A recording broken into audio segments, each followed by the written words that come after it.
Kush and Chemtrails, the world's most dangerous podcast.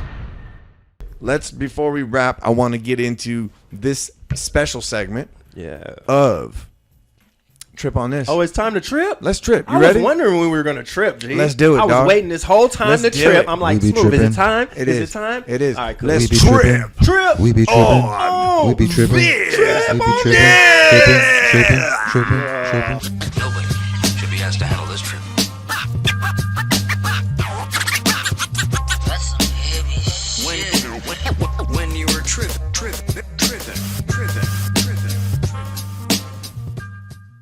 Oh my goodness. This is going to be a good one, guys. I'm excited. Now, last episode, you and Ronnie had a fucking fantastic conversation. I participated at the very end about the chosen people. Remember that? That was great, bro. I wanted to go into that a I little loved bit. how you summed it up, though. You brought it home great, bro. Let me Thank give you, you some brother. on that, man. I appreciate that's it. where we needed to end it on. You know what I mean? Is that? Yeah. But I wanted to go over the chosen people. Please do it. Let's do go. it. Let's go. So right here, this is a Revelation in the book of Revelation 7:1-4. It says, after this I saw 4 angels standing at the 4 corners of the earth, holding back the 4 winds of the earth, that no wind might blow on earth or sea or against any tree.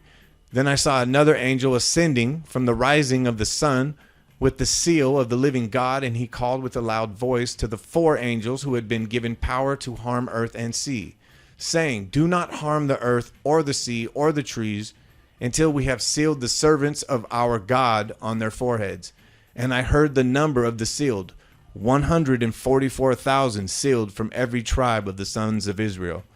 So that number, 144,000, you see it a lot. And you can see just right, if you add up 144, you get 9. So it's already, it's a sacred number. Anything that ends in 3, 6, or 9, always a sacred number. Okay, when you add it up. So there you have the 144,000. So when you break that down, what you get is 144 relates to the prophecy of the 144,000. There's mention of 144,000 souls in the Bible and the book of Revelation, as well as many additional modern channeled text and many different wisdom traditions as well. The prophecy is that 144,000 light workers or ascended masters will return to the earth, all incarnating together, all at the same time, to help heal, bring reason to, and liberate humanity from the darkness and manipulative powers who are doing everything in their power to keep humanity enslaved in fear and asleep. This prophecy of the 144,000 has many similarities to predictions made by Mayan and Native American prophecies, as well as what is known as the Michael prophecy, that high-level initiates who have studied under Archangel Michael will incarnate in mass at the same time near the end of the century. The mass incarnation of high-level initiates, starseeds, and ascended masters all at once is something that has not happened before until now. So that's what this is talking about. 144,000 is speaking about the number, right, supposedly, of these light masters. So a lot of people have put forth there's 144,000 people on the planet that have been set forth, that have been put here to lead mankind out of the darkness, right? Supposedly, but Darkness is spreading. Exactly. It goes deeper. Darknesses. So the role of the 144,000 light workers or ascended beings is to see through the veil of darkness and illusion, blanketing physical reality, and to dispel it, paving the way and preparing humanity for a new era of peace, prosperity, and sometimes referred to as a golden age.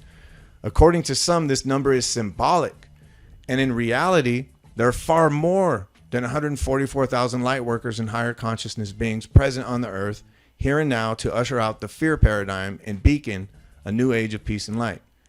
It's because at soul level, you are one of the 144,000 enlightened beings here to bring about healing and positive change within physical reality. So what I want to get into is how they come up with that number. So if you look at our chakras, the first chakra, the root chakra, has 4 petals. The sacral chakra, second chakra, has 6 petals.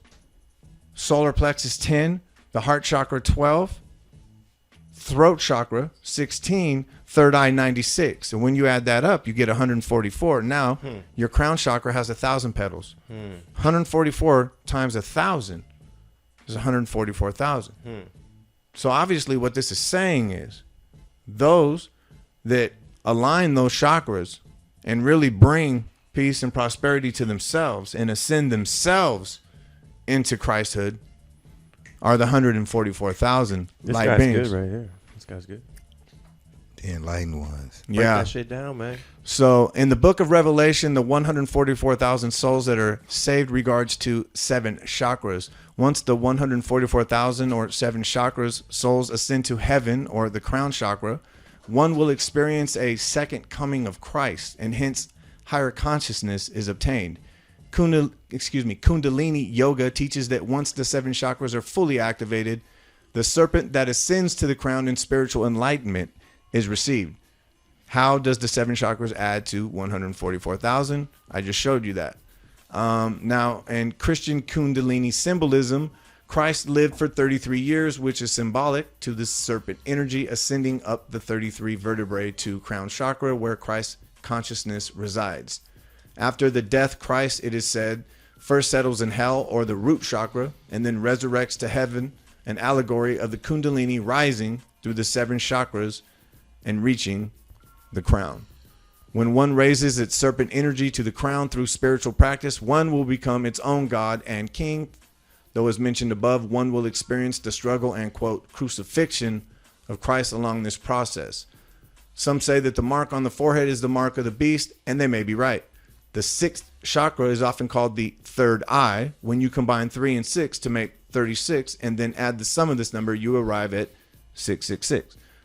So what they're saying is you have the third eye. King me. It's the 6th chakra, 666. Right. That's the number of the beast. It's the number of man. Remember they say it was the number of man? Right. Stay there. Stay there. I will indeed.